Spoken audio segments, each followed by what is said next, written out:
በትላንትናው ዕለት የዋሽንግተን ፖስት ያወጣው መረጃ እንደሚያመለክተው ከሆነ የትራምፕ አድሚኒስትሬሽን እንግዲህ ተጨማሪ 36 ሀገራት ላይ የትራቭል ባን ወይም ደግሞ የጉዞ እገዳ ሊያደርግ እንደሆነ አስነብቦናል። የጉዞ እገዳ ከሚጣልባቸው ሀገራት መካከልም ደግሞ ኢትዮጵያ እንዳለችበት ለመመልከት ችለናል ማለት ነው። ምንም እንኳን የጉዞ እገዳው ከተጣለባቸው ሀገራት ብትሆኑም አንዳንድ ኤክሰፕሽኖችም ተቀምጠዋል። ልዩ ሁኔታዎች አሉ። የትራቭል ባኑ ወይም ደግሞ የጉዞ እገዳው ከተጣለባቸው ሀገራት ዜጎች ሆናችሁም በልዩ ሁኔታ ትራቭል ማድረግ የምትችሉባቸው አንዳንድ አቅጣጫዎች ተቀምጠዋል። እነዛ ልዩ ሁኔታዎች ምንድናቸው? በዝርዝር የማስመለክታችሁ ይሆናል። ላይክ ሼር እያደረጋችሁ እንዲሁም ደግሞ አዲስ ሆናችሁ ሰብስክራይብ እያደረጋችሁ አብራችሁን ቆዩ። ቀጥታ ወደ መረጃው እንሄዳለን።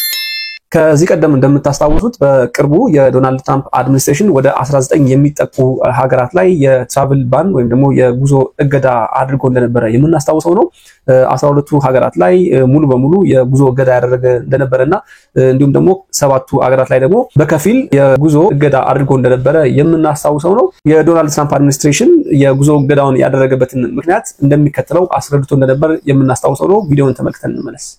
The recent terror attack in Boulder, Colorado, has underscored the extreme dangers posed to our country by the entry of foreign nationals who are not properly vetted, as well as those who come here as temporary visitors and overstay their visas. We don't want them. In the 21st century, we've seen one terror attack after another carried out by foreign visa overstayers from dangerous places all over the world. Among the national security threats their analysis considered are the large-scale presence of terrorists, failure to cooperate on visa security, inability to verify travelers' identities, inadequate record-keeping of criminal histories, and persistently high rates of illegal visa overstays and other things. ዶናልድ ትራምፕን እንደሰማችኋቸው በዋናነት እንግዲህ ቴሮሪዝምን እየጠቀሱ ሲሆን በጣም በከፍተኛ ደረጃ ሀገራቸው ዩናይትድ ስቴትስ ውስጥ ከፍተኛ የሆነ የቴሮሪዝም አክቲቪቲ እየተከናወነ እንደሆነና ዜጎቻቸው ያለቁ እንደሆነ ገልጸዋል። ይህን እንደ አንድ ምክንያት አስቀምጠዋል።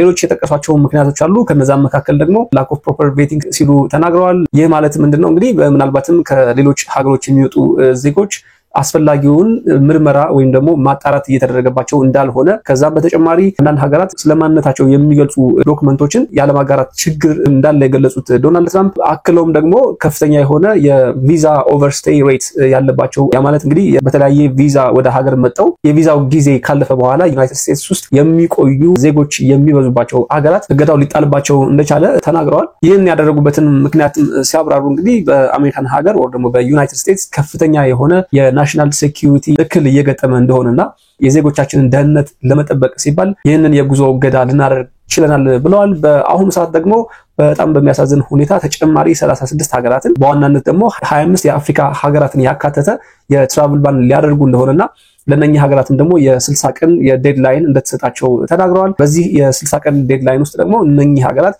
አስፈላጊውን ሁሉ መረጃ ሊያቀርቡ እንደሚገባቸው ተናግረዋል። የዋሽንግተን ፖስት እንደሚለው ከሆነ 60 days deadline for the targeted nations to confirm with certain requirements or face a full or partial entry ban ይላል። የስቴት ዲፓርትመንቱ ያስቀመጠው መስፈርት አለ። ያስቀመጠው መስፈርት እነኚህ ሀገራት አሟልተው የማይገኙ ከሆነ ኢሚዲየትሊ እነኚህ ሀገራት ሙሉ ለሙሉ የጉዞ እገዳ ሊጣልባቸው ይችላል። እንደ አስፈላጊነቱ ደግሞ በከፊል ወደ ዩኤስ እንዳይገቡ ሊደረጉ የሚችሉበት እጣ ፈንታ ሊገጥማቸው ይችላል ሲል የዋሽንግተን ፖስት ባጋራው መረጃው አስነብቦናል። የዶናልድ ትራምፕ አድሚኒስትሬሽን እንግዲህ የትራቭል ባኑን ሊያደርግ የቻለበት ወይ ደግሞ የጉዞ እገዳውን ሊያደርግ የቻለባቸውን አንዳንድ መሰረታዊ ጉዳዮች ለመጥቀስ ሞክሯል። ኖ ኮምፒተንት ኦር ኮኦፐሬቲቭ ሴንትራል ገቨርንመንት አውቶሪቲ ቱ ፕሮቫይድ ሪላያብል አይደንቲቲ ዶክመንትስ። ይህ ማለት እንግዲህ ኃላፊነት ላይ የሚገኘው የገቨርንመንት አካል አስፈላጊውንና ታማኝ የሆነ የማንነት መረጃ እየሰጠን ባለመሆኑ አንደኛው ምክንያት ሲል እንግዲህ የዶናልድ ትራምፕ ገቨርንመንት አስረድቷል። ሁለተኛ ምክንያት ያደረገው large number of citizens who have violated the terms of their visa ይዘው በተለያየ አጋጣሚ ወደ ዩኤስ ገብተው እንግዲህ ለረጅም ጊዜ ኦሬዲ ቪዛው ቫሊዲቲ ካለቀ በኋላ ቪዛው ኦሬዲ ኤክስፓየር ካደረገ በኋላ እንግዲህ በዩኤስ መቆየት ሌላኛው ምክንያት ሲሉ ተናግረዋል። ቱሪስት ቪዛ ሜንሊ የሚጠቀስ ነው።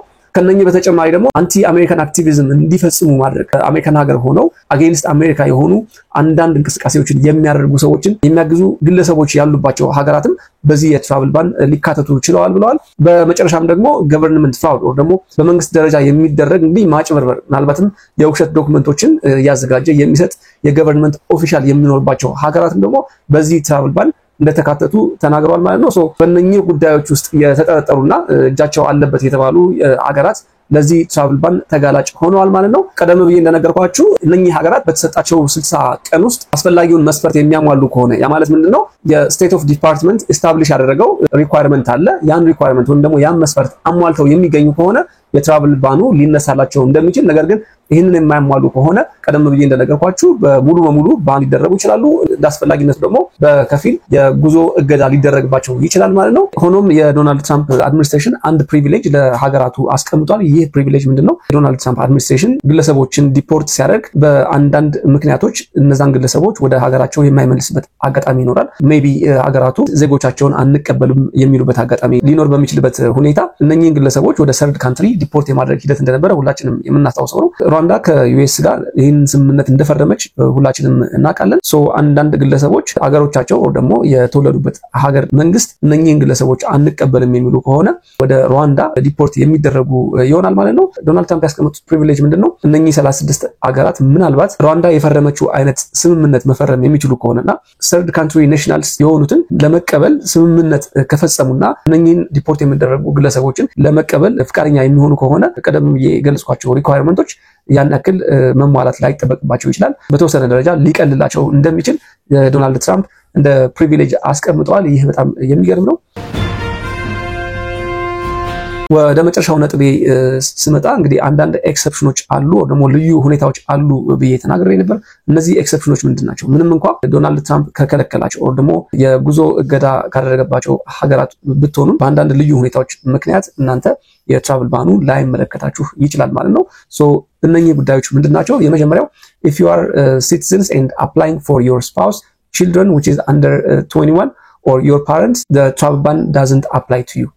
ስለዚህ እንግዲህ በዩናይትድ ስቴትስ ነው እየኖራችሁ ሲቲዝን ሆናችሁ ቤተሰቦቻችሁን ልጆቻችሁን ኦር ሚስትም ሊሆን ይችላል ባል ካላችሁ ወደ አሜሪካን ሀገር ወደ ዩኤስ ለማምጣት የምትሞክሩ ከሆነ እናንተን ይህ የትራቭል ባን ይህ የጉዞ እገዳ እናንተን የማይመለከት ይሆናል ማለት ነው። ሁለተኛው ደግሞ if you are from a banned country and have a visa already you will not be part of the ban ማለት ነው። እንግዲህ ቪዛ ካላችሁ ኤክስፓየር ያላደረገ ቪዛ ካላችሁ ምንም እንኳን ባን ከተደረጉ ሀገራት ብትሆኑ ይህ ባን እናንተን የማይመለከት ይሆናል ማለት ነው። በተመሳሳይ የግሪን ካርድ ሆልደር ከሆናችሁ እንግዲህ በዩናይትድ ስቴትስ እየኖራችሁ ግሪን ካርድ ካላችሁ እናንተንም ይህ ባን የማይመለከት ይሆናል ማለት ነው። እነኚህ ከተዘረዘሩ ኤክሰፕሽኖች ውስጥ ያወጧቸው ወሳኝና ይጠቅማሉ ብዬ ያሰብኳቸው መረጃዎች ናቸው። ሶ እነኛ ሀገራት እንግዲህ ቀደም ብዬ እንደነገርኳችሁ የዶናልድ ትራምፕ አድሚኒስትሬሽን እንዲሁም ደግሞ ስቴት ዲፓርትመንት ያወጣውን መስፈርት የማያሟሉ ከሆነ በቀጣይ 60 ቀናት ውስጥ የጉዞ እገዳ ሊጣልባቸው እንደሚችል የዋሽንግተን ፖስት አስነብቧል ማለት ነው። በመጨረሻም በሚኒሶታ ምንድነው የተፈጠረው የሚል አንዳንድ መልእክት ደርሶኛል።